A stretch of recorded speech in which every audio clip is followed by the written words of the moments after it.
السلام علیکم ورحمۃ اللہ وبرکاتہ، بسم اللہ الرحمن الرحیم۔ ایک دفعہ کا واقعہ ہے کہ سرکار غوث اعظم رحمۃ اللہ علیہ اپنی خانقاہ میں بیٹھے ہوئے تھے۔ بھی دوڑتا ہوا آپ کا ایک مرید آپ کے پاس آیا اور آنے کے بعد عرض کی کہ سرکار رحمۃ اللہ علیہ، میں برباد ہو گیا ہوں، میں تباہ ہو گیا ہوں۔ سرکار غوث اعظم رحمۃ اللہ علیہ نے فرمایا، بتاؤ بات کیا ہے، تمہارے اوپر کون سی مصیبت آ گئی ہے؟ اس بزرگ نے کہا، حضور میری عزت کا جنازہ نکل گیا، میری آبرو برباد ہو گئی ہے، میں لٹ گیا ہوں۔ سرکار میری اکلوتی بیٹی ہے، وہ بڑی خوبصورت ہے، میں نے اپنی بیٹی کو گھر ہی میں رکھ کر تعلیم دی ہے، میں نے ابھی تک اسے گھر سے باہر کسی کام کے لیے نہیں بھیجا ہے، میں نے اپنی بیٹی کا نام فاطمہ رکھا ہے۔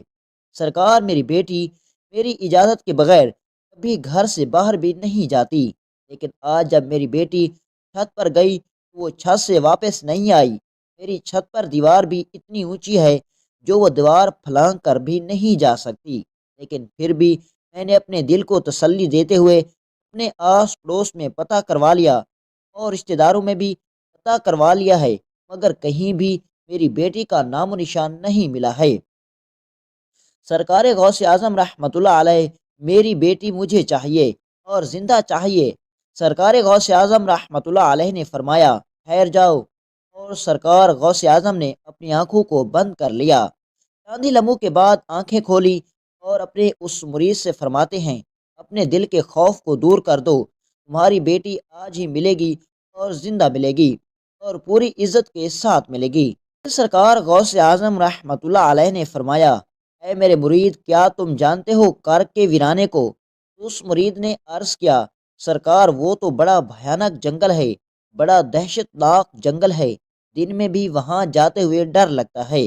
حضور غوث اعظم رحمۃ اللہ علیہ نے فرمایا، تم کر کے جنگل میں چلے جاؤ، پہلا قلعہ بھی چھوڑ دینا، دوسرا قلعہ بھی چھوڑ دینا اور تیسرے قلعے کی چوٹی پر جا کر بیٹھ جاؤ، وہاں جا کر میرا نام لینا اور پڑھ کر اپنی انگلی پر دم کر لینا اور اپنے چاروں طرف ایک لکیر کھینچ لینا، پھر وہاں سے جناتوں کی فوجیں گزرنا شروع ہوں گی۔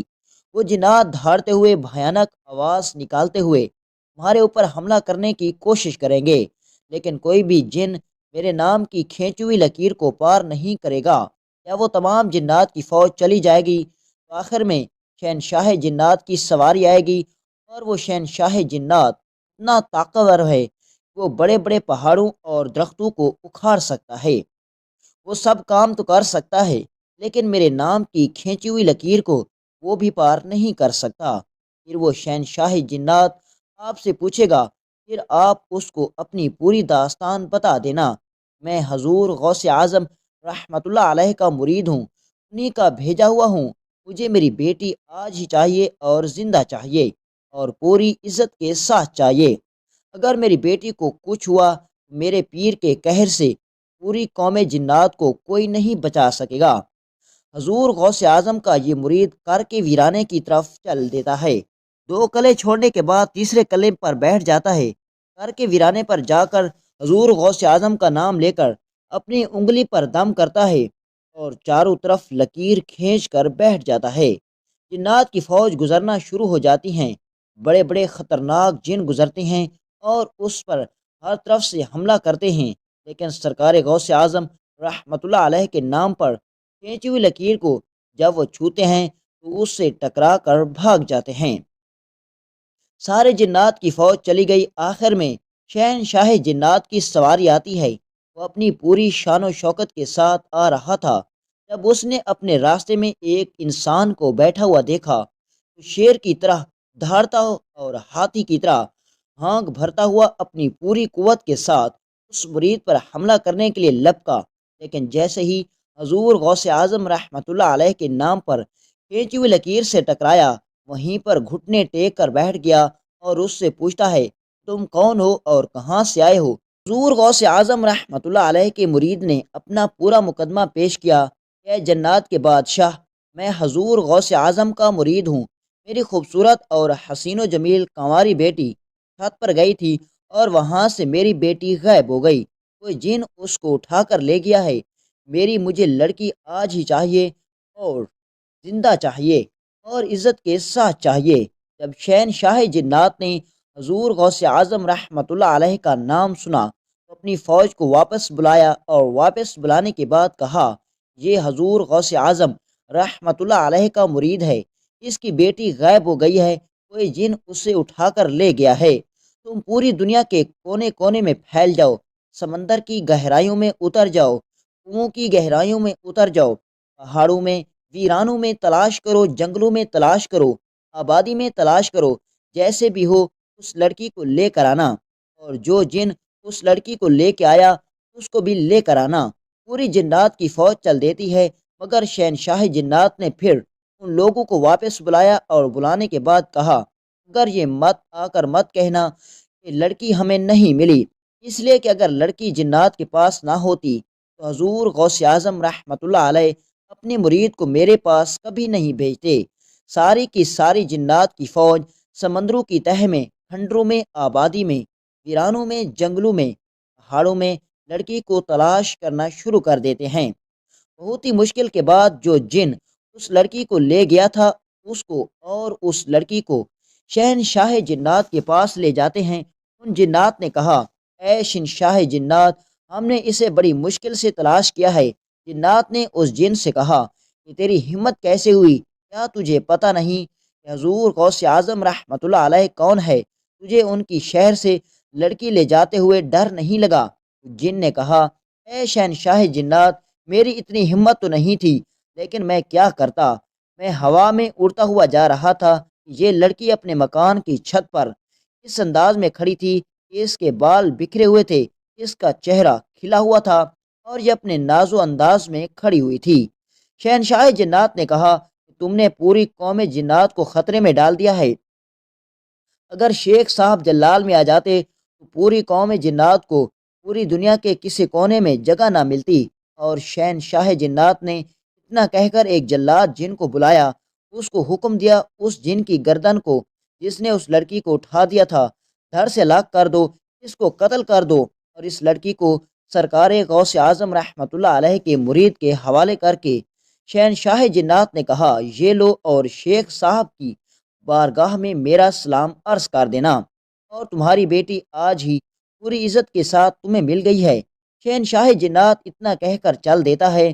سرکار غوث اعظم رحمۃ اللہ علیہ کے مرید نے آواز دی کہ اے شہنشاہ جنات، ذرا ہماری بات تو سنو۔ تو شہنشاہ جنات نے کہا، بولو کیا بات ہے؟ تو سرکار غوث اعظم کے مرید نے کہا، بتاؤ تم لوگ بھی سرکار غوث اعظم رحمۃ اللہ علیہ کو مانتے ہو؟ اتنا سننا تھا کہ شہنشاہ جنات نے کہا، حضور غوث اعظم رحمۃ اللہ علیہ جیسے انسانوں کے شیخ ہیں تو جنات کے بھی حاکم ہیں۔ شیخ کی نگاہ جب اٹھ جاتی ہے تو پوری قوم جنات میں زلزلہ آ جاتا ہے۔ یہ ہے ہمارے غوث اعظم شیخ عبد القادر جیلانی رحمۃ اللہ علیہ کی شان مبارک۔ دوستو، یہاں آپ کو ایک ولی اللہ کا واقعہ بھی سناتے چلیں۔ یہ ایک ایسا واقعہ ہے جسے سن کر آپ حیرت میں پڑ جائیں گے۔ یہ واقعہ ایک شرابی کے جنازے کا اور ایک اللہ کے ولی کا، جن کا نام ہے حضرت حسن بصرہ رحمۃ اللہ علیہ کا۔ اسی زمانے میں ایک شخص تھا، اس نے اپنی پوری زندگی میں کبھی بھی اللہ تعالیٰ کی ذات کو یاد نہیں کیا تھا، زندگی بھر کوئی عبادت نہیں کی، لیکن جب اس کی موت کا وقت قریب آیا تو اس نے اپنی والدہ کی گود میں اپنا سر رکھ دیا اور رو رو کر اپنی والدہ سے کہنے لگا، اے میری ماں، اے میری والدہ، میں اپنی ساری زندگی، اپنی تمام زندگی میں سدھرنے کی کوشش نہیں کی، یہاں تک کہ میں نے اس کے سامنے کبھی سجدہ نہیں کیا۔ اب تو میری پوری زندگی ضائع ہو چکی ہے، اے میری ماں، مجھے لگتا ہے کہ میری موت اب قریب آ چکی ہے، جلدی میں مر جاؤں گا۔ اے میری والدہ، تم سے میری یہی التجا ہے، تم سے میری اتنی ہی درخواست ہے، میں جب مر جاؤں تو تم اپنے مرشد کے پاس جانا، میرے لیے سفارش کرنا، اور تم اپنے مرشد سے کہنا میری نماز جنازہ خود آ کر پڑھا دیں، کیونکہ اے میری والدہ، میں اتنی زیادہ گنہگار ہوں اور اتنی زیادہ عیاش انسان تھا، مجھے نہیں لگتا میری نماز جنازہ میں کوئی بھی آئے گا، اور اگر آپ کے مرشد کامل میری نماز جنازہ پڑھانے کے لیے آئے گئے تو ان کو دیکھ کر کچھ نہ کچھ لوگ تو میری نماز جنازہ میں بھی آ جائیں گے۔ اس کی والدہ نے جیسے ہی سنا اس کی آنکھوں میں بھی آنسو جاری ہو گئے۔ ماں تو ماں ہوتی ہے۔ اپنی اولاد سے بے انتہا ہو کر اس کی ماں اٹھی اور اپنے مرشد پاک یعنی حضرت خواجہ حسن بصری رحمۃ اللہ علیہ کی خدمت میں حاضر ہو گئی اور جا کر عرض کرنے لگی: حضور، میرے بیٹے کی زندگی ختم ہونے والی ہے، میرا بیٹا کبھی بھی مر جائے گا۔ اے میرے مرشد، وہ کہتا ہے کہ جب میں مر جاؤں تو تم اپنے مرشد کو کہنا، یعنی آپ سے کہوں کہ وہ آ کر میری نماز جنازہ پڑھائیں۔ اس مرید کی بات سن کر حضرت حسن بصری رحمۃ اللہ علیہ فرمانے لگے: اے عورت، اگر وہ مر بھی جائے گا تو میں بھی اس کا جنازہ نہیں پڑھا سکتا، کیونکہ اے عورت، تیرے بیٹے نے ساری زندگی شراب خوری میں گزاری ہے اور پوری کی پوری زندگی اس نے گناہ کرتے ہوئے گزاری، اس لیے میں اس کا جنازہ نہیں پڑھاؤں گا۔ یہ سن کر اس کی ماں بہت دکھی ہوئی اور روتے ہوئے اپنے بیٹے کے پاس پہنچی اور اپنے بیٹے کے سر کو دوبارہ اپنی گود میں رکھ لیا اور کہنے لگی: اے میرے بیٹے، کاش تو نے اپنی زندگی میں ایک بار بھی میری بات مانی ہوتی تو آج میرے مرشد کامل جنازہ پڑھانے سے انکار نہ کرتے۔ یہ سن کر وہ نوجوان شخص رونے لگ گیا اور روتے روتے وہ کہنے لگا: اے میری ماں، مجھے ایک بات بتا دیجئے۔ ماں نے کہا: بول میرے بیٹا، کیا کہنا چاہتا ہے تو؟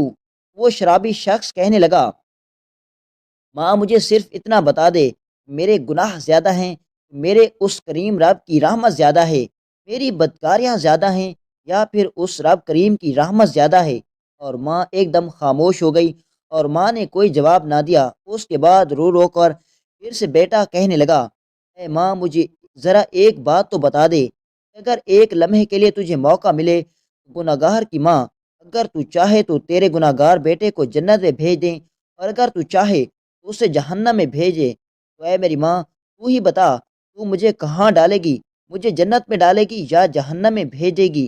اس کی ماں کہنے لگی: نہیں میرے بیٹے، اگر مجھے ایک لمحے کے لیے بھی میرا پروردگار، میرا اللہ مجھے مہلت دے دے، تجھے جنت کا دروازہ کھول کر اندر ڈال دوں گی، جہنم میں تجھے ہرگز نہیں بھیجوں گی۔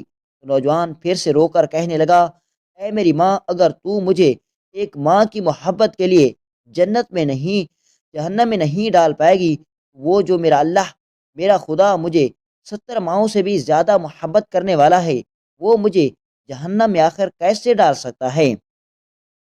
بس یہ کہتے ہوئے اس نوجوان شخص کا انتقال ہو گیا اور اس نوجوان کی روح پرواز کر گئی۔ ادھر اس شخص کی ماں زاروں کا تار رو رہی تھی اور پھر اچانک کسی نے گھر کے دروازے پر دستک دے دی۔ ماں نے جب دروازہ کھولا تو سامنے ہی مرشد کامل حضرت خواجہ حسن بصری رحمۃ اللہ علیہ موجود تھے۔ ماں نے جیسے ہی اپنے مرشد کامل کو دیکھا تو ان سے کہا: آپ نے تو ہمیں منع فرمایا تھا، لیکن آپ تو یہاں آ گئے، اب آپ کیسے آ گئے؟ تو حضرت خواجہ حسن بصری رحمۃ اللہ علیہ نے اس ماں سے کہا: تمہارے جانے کے بعد جب میں سو گیا اور میری آنکھ لگ گئی تو کسی کہنے والے نے کہا: اے حسن بصری، تو یہاں پر سویا ہوا ہے اور وہاں پر ہمارے دوست کا جنازہ پھر کون پڑھائے گا؟ میرے دوست کا جنازہ پڑھا کرا۔ اللہ اکبر! تو میرے دوستو، اللہ تبارک و تعالی اتنا رحمان اور رحیم ہے۔ وہ شخص جس نے ساری زندگی گناہوں میں گزار دی، لیکن جب اس کی آخری گھڑی آئی، اللہ تبارک و تعالیٰ کی محبت اور پچھتاوے میں اور گناہ کے احساس میں اس نے آنسو گرائے، تو اللہ تبارک و تعالیٰ نے اس کے آنسو کے عوض اس بندے کو بخش دیا اور اس کی مغفرت کر دی۔ سبحان اللہ!